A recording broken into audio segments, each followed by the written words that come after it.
Welcome back. Don't forget to subscribe, hit the bell, and leave a like. Enjoy the video. The sun began to set over the city, casting a golden hue on the highway as officers Jack Riley and Marcus Hayes patrolled the area. Jack, a rookie officer fresh out of the academy, was eager to learn the ropes from Marcus, a seasoned officer known for his assertive approach. Their patrol car cruised past the usual traffic when Marcus's eyes fixed on a sleek black van exiting the highway and pulling into a rest area. The van's tinted windows and discreet design immediately caught Marcus's attention.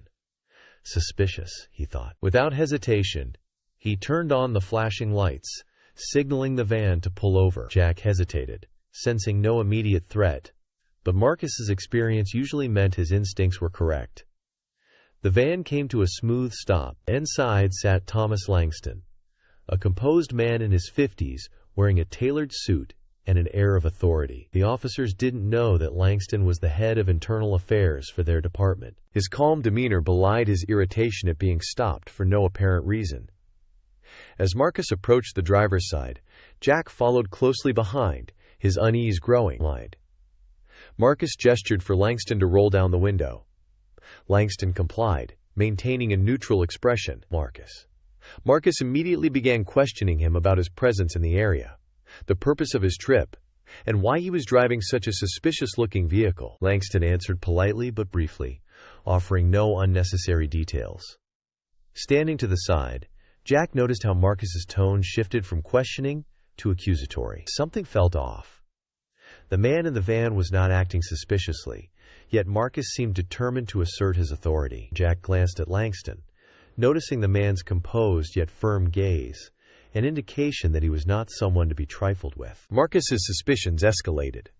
He demanded Langston step out of the vehicle, claiming he needed to conduct a search. Langston raised an eyebrow but complied, exiting the van with deliberate calmness. As he stepped out, his sharp attire and poised demeanor starkly contrasted with the tense situation. Jack's unease deepened, but he stayed silent, wary of challenging Marcus's lead. Marcus began inspecting the van, instructing Langston to stand by the patrol car. Jack watched the officer's actions with growing disapproval, his hands casually resting at his sides. The search was invasive and unnecessary, driven more by Marcus's bias than any tangible evidence. Jack could feel the tension rising, the weight of the situation pressing on his chest.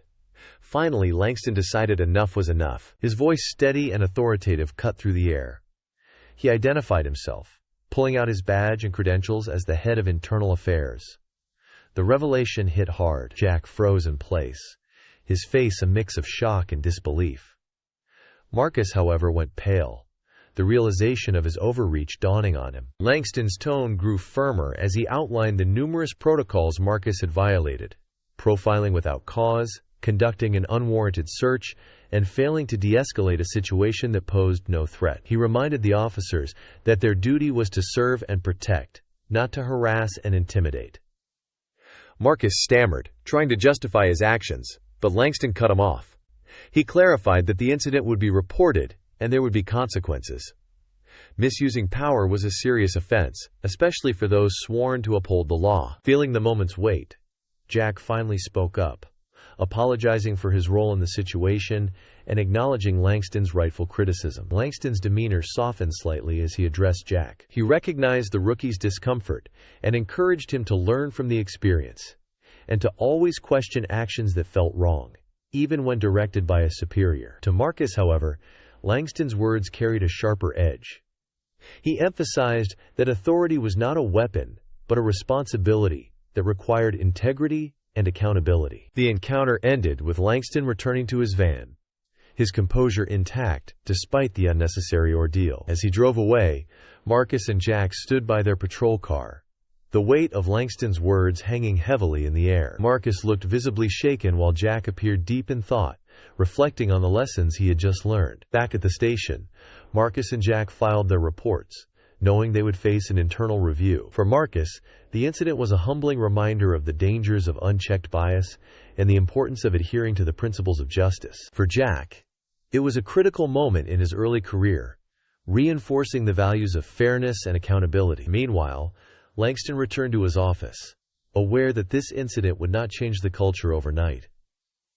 However, he felt a sense of resolve. Every confrontation like this was an opportunity to remind officers of their duty to the community and the principles they had sworn to uphold. He believed justice was not just about enforcing the law, but about embodying its highest ideals. In the days that followed, the department buzzed with talk of the incident. Officers debated the responsibilities of their roles and the importance of acting within the law. The experience served as a turning point for Marcus, prompting him to reevaluate his approach to policing. For Jack, it reminded him why he had joined the force in the first place: to serve with integrity and make a positive difference in his community. Here on Karma's Twists, we share the most impactful stories of karma and justice that the world needs to see. Don't miss a single moment of good triumphing over evil. Join our community and subscribe. Be part of the movement that believes justice always wins.